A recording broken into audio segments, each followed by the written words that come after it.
Hi friends welcome to my channel. आज आम करवा चाउल बरा से मुझे किसी उषुना चाउल आ बिरी राति बतुरे नहीं आउ बिरी आ चाउल भल भाव बतुरी सारा आम ग्राइंडिंग करदे। ये मुझे गोटे कप्रे 4 कप चाउल नहीं आई कप्रे गोटे कप बिरी नहीं।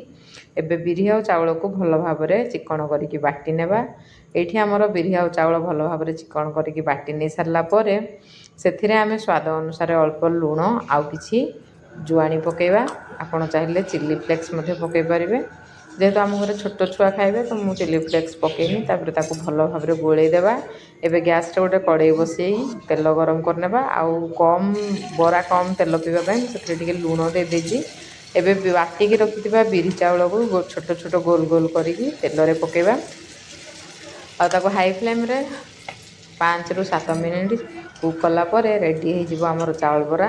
आपको आपण तेंतुली चटनी कि टमाटो चटनी सह खाईपर। मुझे टमाटो चटनी सह चाउल बरा नहीं ताले ये आमर फटाफट बनीगला चाउल बरा और टमाटो चटनी। मु तो खाई एंजॉय करुँची, आपण भी खाई एंजॉय करंतु। बाय।